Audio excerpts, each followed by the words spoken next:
Malakas ang tugtog ng jazz at kumikislap ang bawat bombilyang nakasabit sa sutla-gintong kurtina sa loob ng Le Pavilion Hall ng gabing iyon. At kung tutuusin, tila walang puwang doon ang kulay kremang uniforme ni Mang Eladio Rivera, 72 taong gulang na tagalinis sa Corp Holdings.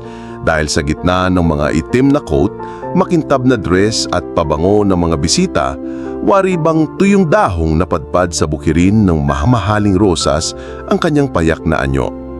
May hawak siyang maliliit na plato ng leche flan na ibinigay ng caterer, ngunit habang papalapit siya sa dulong mesa upang humanap sana ng maupuan, nasalubong niya ang magkakabarkadang executive assistant na pawang nakasuot ng itim na cocktail dress.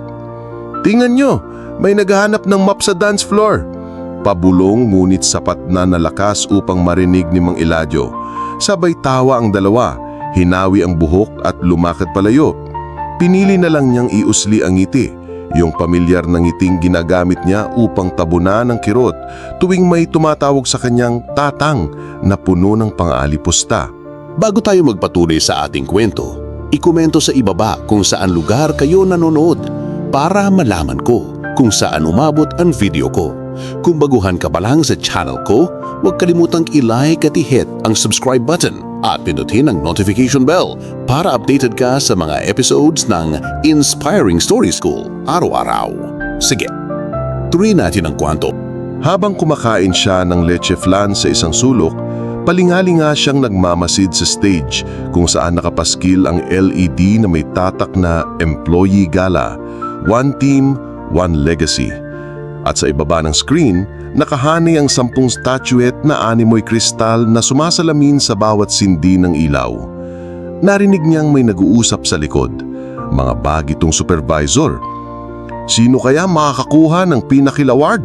Malamang si Sir Franco, nakabenta ng 200 million project. Sunod-sunod ang hiyaw ng grupo.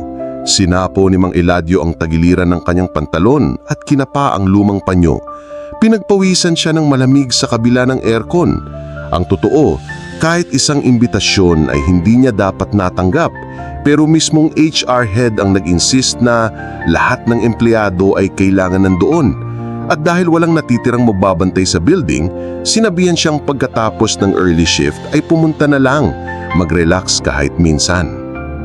Bandang 8:00, nanawagan ng MC na panauhing pandangal si CEO Roberto Bob Ariola Jr.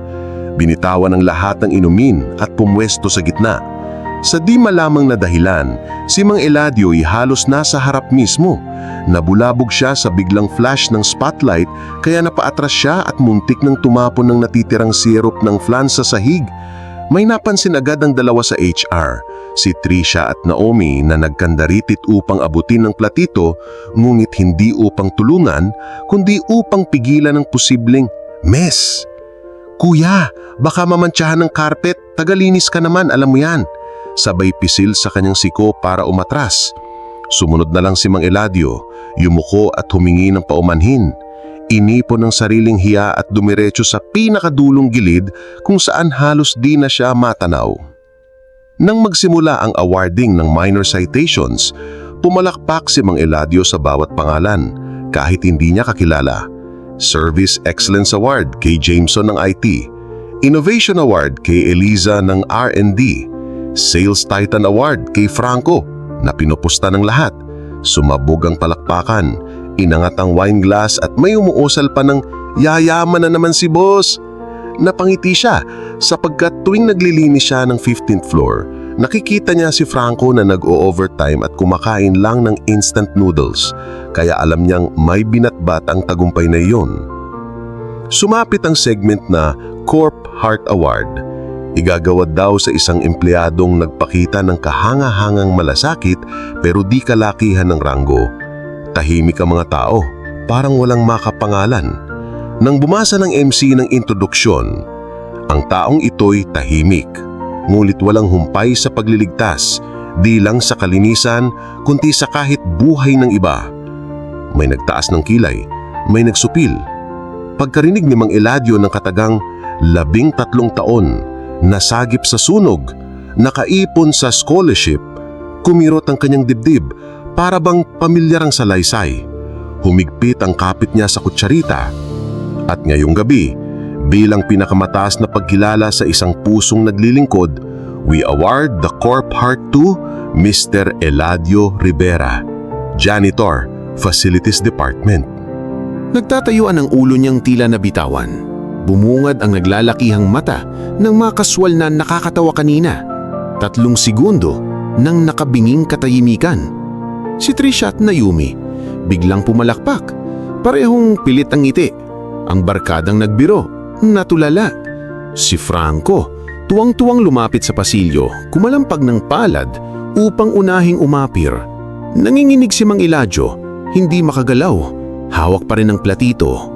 Lumapit ang HR head sabay bit-bit sa kanya paakyat ng stage. "Kuya, please lang, it's your moment." Kinaladkad siya ng banayad mula sa gilid. Tanaw niya ang CEO na nakababa ang mikropono at nakangiti. Lumakas ang tunog ng clap-clap. Unti-unting sinakop ng pag-appear ng bawat mesa. Pagdampi ng kanang paa niya sa unang baitang, iniisip niyang baka panaginip. Kabado ang tuhod na tila didikit sa sahig. Binatukan siya ng spotlight. Tumama ang sinag sa manipis na pawis. Pagharap ng mikropono, halos mamatay ang ingay. Maririnig ang humahangos niyang paghinga. Ngunit bago siya makapagsalita, lumapit si CEO Bob. Inabot ang kanyang kamay at yumuko ng bahagya parang pagsaludo. Bagay na ikinabigla ng lahat. "Mang Eli," mahinang wika, "isang karangalan." Binigyan siya ng kristal na tropeo na mas mabigat kesa sa map. Nang idikit niya ito sa dibdib, sumagi sa isip ang gabi ng Abril, 3 taon na ang nakakaraan. 10:00 nang mag-spark ang kuryente sa 12th floor. Habang nakatutok ang mga opisyal sa teleconference, siya at ang batang messenger na si Paulo ang unang sumingot ng usok.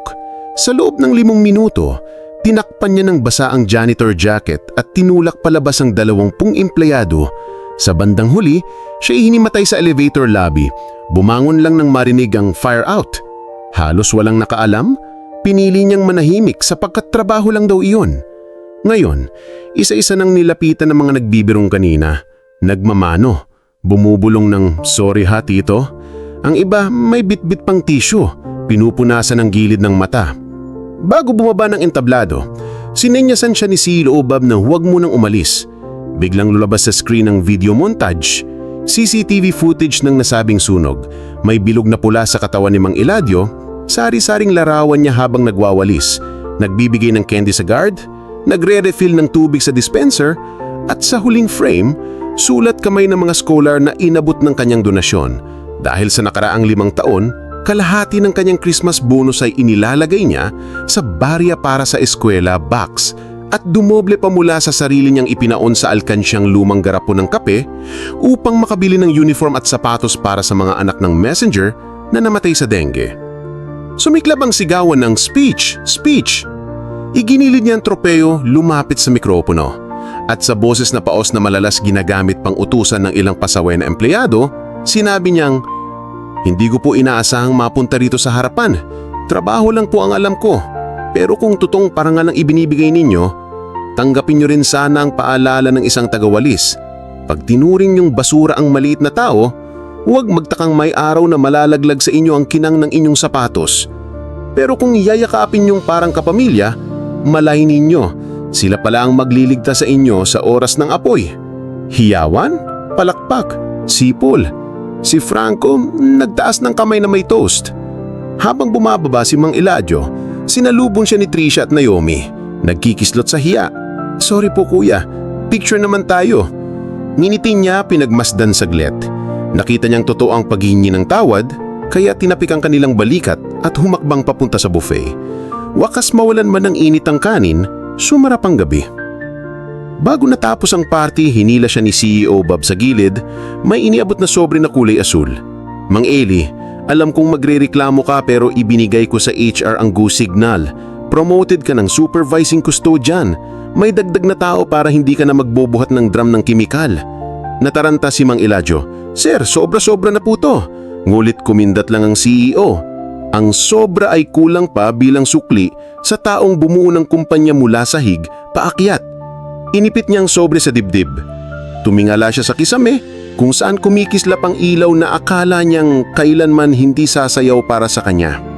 Ngayong gabi, ang bawat bumbilya ay tila bituin na humahilig sa ulo ng isang janitor, ipinapaalala na kahit anong ranggo mo, may upuan kang nakalaan sa entablado ng pagkilala basta't malinis ang konsensya at malawak ang puso. Bantang hating gabi, natapos ang tugtog, nag-uwian ng mga bisita at naiwan sa hall ang mga dekorasyong nagkikislap pa rin. Bago lumabas, hinawakan ni Mang Eladio ang map. Natatango ang bagong subordinate na si Paulo Jr., anak ng yumaong messenger. Ngumiti si Mang Eli. Sige anak, tayo nang bahala dito. Pero bukas simulan mo nang iprint yung enrollment ng scholarship ha? Sa pagwalis niya ng natirang konfete, humahabol pa rin ang musika. Hindi na jazz, kundi ang banayad na kumpas ng mga pusong natuto mula sa isang matandang hindi kailanmang kinailangang magsuot ng coat upang patunayang karapat-dapat siyang palakpakan. At dito nagtatapos ang ating kwento. Nagustuhan mo ba ang ating kwento? May aral ka bang napulot? I-comment sa ibaba kung na-enjoy mong kwento natin ngayon, i-hit ang like button at huwag kalimutang mag-subscribe. Ang suporta nyo ay ang inspirasyon ko. Kita-kits bukas ng umaga kaya stay tuned.